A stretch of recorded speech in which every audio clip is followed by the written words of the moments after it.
All right, so I want you to rewind in your mind 2,600 years. Let's pretend that you're Homer and you're sitting maybe in your home, you're sitting under a tree, and you're writing one of the most epic pieces of literature of all time. And you name it aptly the Odyssey, right? And you also write the Iliad, which is part of the same universe, part of the same story, and there's Greek gods involved, and there's a war, the War of Troy involved, and there's Odysseus, one of the most epic characters that's ever been written from that time all the way till now, right? And you write this incredible story, and he goes and he fights the War of Troy, and then he goes and he defeats the Cyclops and the Hydra. He goes home 15, 20 years later, and he sees his wife. There's suitors all over his property, and his wife is creating this blanket on a loom, and she's saying, I want to wait for my husband. And they're like, no, you need to choose a husband.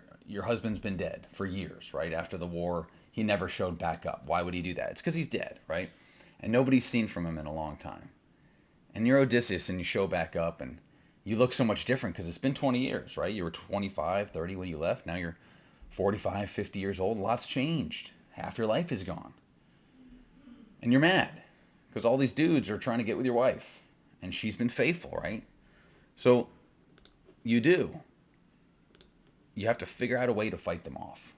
Well, that's this part of the movie. That's what the return was supposed to be. He comes back home, he's returned, and now he's got to fight off these suitors. But you've created this epic tale. All these great things happen, the war, the Trojan horse, the Cyclops, and then just when you're about to get the girl, which is one of the best parts of any hero's story, some independent filmmaker that's produced a couple movies comes and he takes your story and he tells it in the most boring way you can possibly imagine. That's the return. Now look, I really wanted to like this. I love this story. The Iliad and the Odyssey are fantastic pieces of literature. And this movie had some of the best source material you can possibly imagine, right? This is like, if the Bible is the utmost echelon of storytelling, this is like one notch below that, right? And there's no lack of great things that you could do. And even this trailer was pretty good. I was fired up to see this. I even brought my stepsons, Isaiah, Malachi, David, right? And we were all like fired up to go see this. And what ends up happening is extreme boredom and disappointment. And look, I know I'm being really hard on this film, but look, you have no excuse to make a boring film when you got Ralph Fiennes, you got $5 million, dollars, and you have an unreal location, of which they had all of that. And I think the budget was around $5 million. That's my guess. I don't know exactly. But just the way they shot this was mostly locked off on a tripod. There's very little movement and excitement and action. There was a couple little action sequences, like when, if you know the story already, it's not like I'm going to spoil this, but when he restrings his bow and shoots it through the axes, and then he's got to kill all these dudes. Even that was done so slow and boring. Like even the action sequences, they chase Odysseus' son, which never ended up happening in the actual story. So it's really weird that they put it in here. Maybe they realized it was so boring that everybody was going to die from boredom in the movie theater, so they decided to add this in there. But look, this was such a missed opportunity. If you gave me, and look, I know I'm being harsh on this, but I'm an independent filmmaker. I have an action movie coming out in February, which 40 minutes of our or probably 35 minutes of our 2-hour film is action. So I understand action, right? I'm an actor, I'm a director, I'm a writer, and a filmmaker.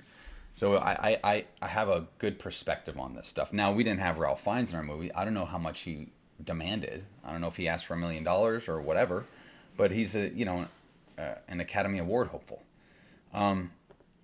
But this director, and let's look at this real quick. Let's look at who the director is.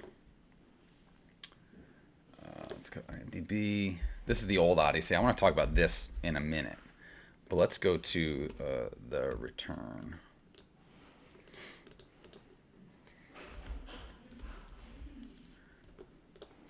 But this director, Uberto Pasolini. So let's look at this real quick because this is important.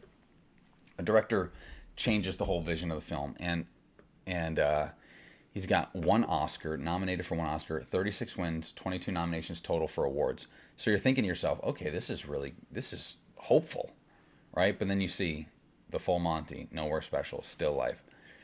This guy is too artistic for his own good.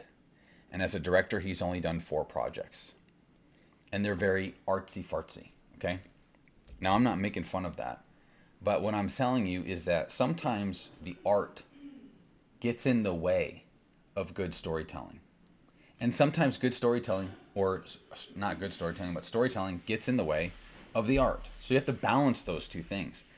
But he had a lot of long, drug out, very tight shots on these actors, which can be effective. Slow pushes, slow pulls, right? Real long, where you see the actor. And that's the only time that this movie shined, was when Ralph was on screen and he was given his best beaten down old warrior face. But you can only do that for so long before your audience just completely shuts off.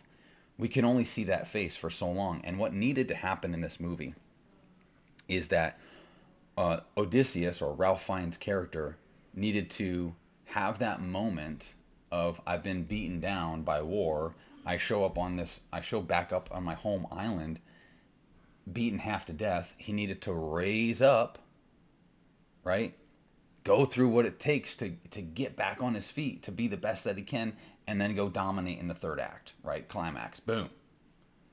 But it never went anywhere. And the climax, he does come back. He restrings the bow. He shoots it through the axe heads, just like he does in the story that's 2,000 years old. I'm not spoiling anything for you. And then he gets the girl, right? She was like mad about it. She was mad that he killed all these suitors, even though she wanted them off her land for years. So like, it just didn't, the way that it was directed didn't make sense. The story makes perfect sense, the original writing of it. So let's go to someone that actually did it right. Now, this was one of my favorite series as a child growing up. I hate these ads. This is one of my favorite series. Get out of the way, ad. It's called The Odyssey, 1997. It was a Hallmark show with Armand Asante, and he played Odysseus, and it was just so stinking entertaining. And obviously the animations, like, look at this big old worm joint right here is actually a real creature. Now, this had a much bigger budget. This was $40 million in 1997 as a budget, so obviously they could do a lot more at the time.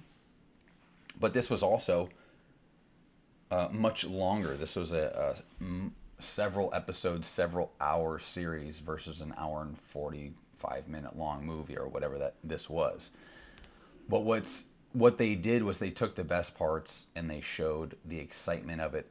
Armand Asante was super charismatic, and he played Odysseus well. He was super entertaining. He was never super ripped, but he was in decent enough shape, and it was just fun. Like, it was fun. I felt like this director pulled the life out of this movie and out of these characters and just drained all the fun and excitement out of this and just made it boring. Not to mention, again, the art getting in the way is like, he had all this nudity in there for no reason. Ralph Fiennes, pardon what I'm going to say, but Ralph Fiennes hangs dong in this movie. No one wants to see that. No one wants to see a full frontal of Ralph Fiennes. He's like upper 50s, early 60s. The guy, and no one would want to see it anyway. But we got to go see it in the Odyssey. Come on now.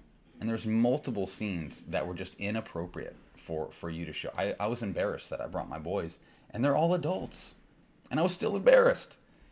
It was rough, dude. And I really wanted to like this. And as I'm talking about it, I'm talking my score down and down and down more. I was going to give this like a 5. It's really like a 3. This movie's really like a 3. It's a super disappointment, especially considering way back in 1997, we get an awesome series like this where they actually made a Trojan horse. They actually had somebody dressed up like a Cyclops, and they were pretty convincing. They actually had chariot races and all these special effects that were way ahead of their time, and they fight in Troy. They fight the Hydra. They're actually on the sea boating on these epic ships. Like, this was dope, dude. If you want to go see the Odyssey, if you want to go see something to do with the Odyssey, be in that world, go watch this. I'm probably going to find out where I can watch it, maybe on Amazon Prime or something like that. And I'm going to watch it with my boys and show them the difference between something that was told well and something that was really, really boring. And look, I'm not just here to dunk on this movie, although I think the reason I'm so passionate about it is because they had such good source material and they wasted it.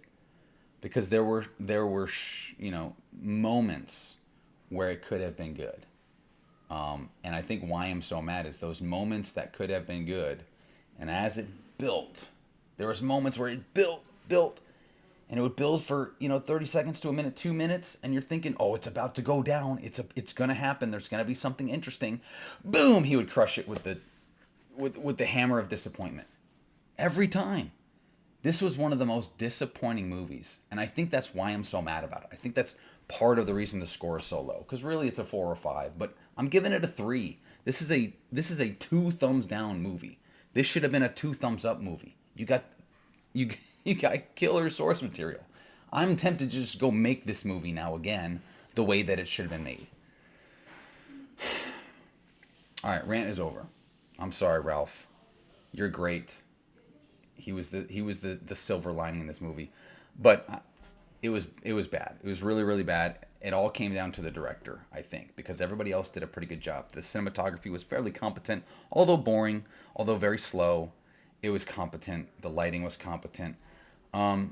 Big missed opportunity. This is a 3 out of 10, and that's my thoughts, guys. Let me know what you think in the comments below. Make sure you subscribe to my channel on Rumble, where you see all of our live streams exclusive on Rumble.